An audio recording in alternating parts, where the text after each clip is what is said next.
लेकिन दिल्ली से प्रयागराज जाने की कीमतें आसमान छू रही। जो खामियां हुई हैं, जो अव्यवस्था हुई है, उसको स्वीकारिए और सबक लीजिए कि आगे ऐसा दोहराया ना जाए। जब विपक्ष के द्वारा विधानसभा की कार्रवाई में उर्दू को सम्मिलित करने की बात की गई तो यहाँ पर अशोभनीय और असंसदीय भाषा का प्रयोग किया गया।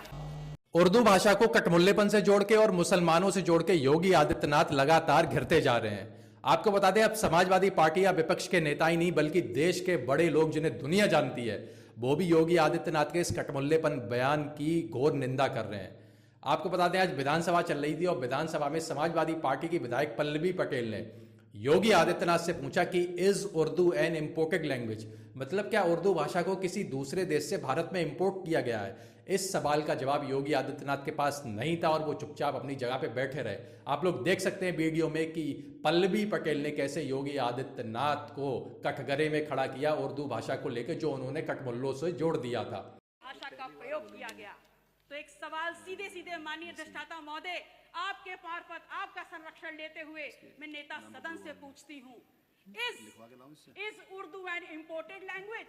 क्या उर्दू निर्यात करी हुई जुबान है? विकास दिव्य कीर्ति सर, जिन्हें दुनिया जानती है, उन्होंने भी योगी आदित्यनाथ के इस बयान की घोर निंदा की है। उन्होंने कहा है कि आखिरकार उत्तर प्रदेश में चल क्या रहा है और एक संवैधानिक पद पर बैठा हुआ मुख्यमंत्री इस तरीके से भाषा का अपमान करेगा, ये बिल्कुल भी सहन नहीं किया जाएगा। दिव्य कीर्ति सर कहते हैं कि उर्दू भाषा भारत देश की भाषा है, राष्ट्र की भाषा है और इसका जिक्र संविधान में भी है। इस तरीके से इसका अपमान नहीं किया जा सकता। वहीं बात कर लेते हैं माता प्रसाद पांडे की, जो नेता प्रतिपक्ष हैं समाजवादी पार्टी के। उन्होंने आज योगी आदित्यनाथ से पूछा कि जो भगत सिंह थे वो अपनी चिट्ठियों का आदान प्रदान उर्दू भाषा में लिख के करते थे, तो क्या भगत सिंह कटमुल्ले हो गए? इसके बाद उन्होंने कहा कि जो मुंशी प्रेमचंद्र थे, जो उत्तर प्रदेश के रहने वाले थे, उनकी स्कूली शिक्षा दीक्षा उत्तर प्रदेश के मदरसे में उर्दू भाषा में हुई, तो क्या मुंशी प्रेमचंद्र कटमुल्ले थे? इन तमाम सवालों के जवाब योगी आदित्यनाथ के पास नहीं थे। वो अपनी जगह पे चुपचाप बैठे रहे।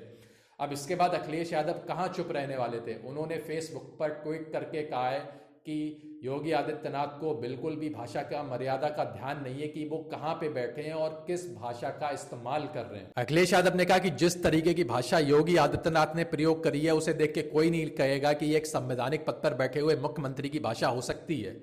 उन्होंने कहा कि जितनी गिरी हुई भाषा मर्यादा इन भाजपा वालों की है, उतनी किसी की भी नहीं है। इसके साथ ही उन्होंने योगी आदित्यनाथ पे चुटकी लेते हुए अपने फेसबुक हैंडल पर लिखा कि स्कूल खोलने की ज़रूरत है और उस स्कूल में एडमिशन लेने के लिए एक विद्यार्थी मिल गया है।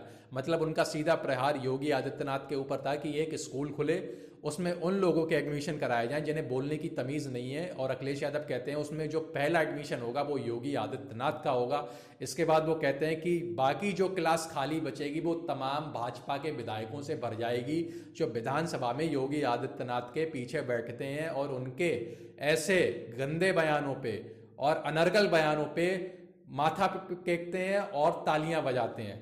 तो अखिलेश यादव ने योगी आदित्यनाथ को इस कदर लताड़ लगाई। उन्होंने कहा कि योगी आदित्यनाथ को एडमिशन लेना चाहिए और पहले बोलने की तमीज़ सीखनी चाहिए।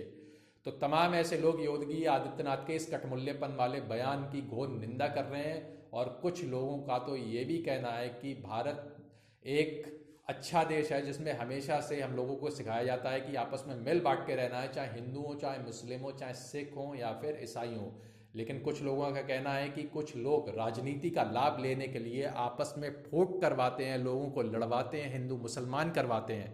बाकी एक समाजवादी पार्टी के नेता ने बोला है कि योगी आदित्यनाथ के पास जब कोई मुद्दा नहीं होता है तो वो हिंदू मुस्लिम को घसीट लाते हैं ताकि आदमी उसी में ही उलझा रहे और मेन मुद्दों पे बहस ना हो पाए।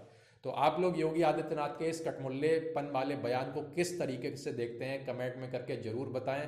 और उर्दू भाषा के लिए मुसलमानों से उर्दू भाषा को जोड़ना क्या सही है या गलत है, ये भी आप लोग बता सकते हैं।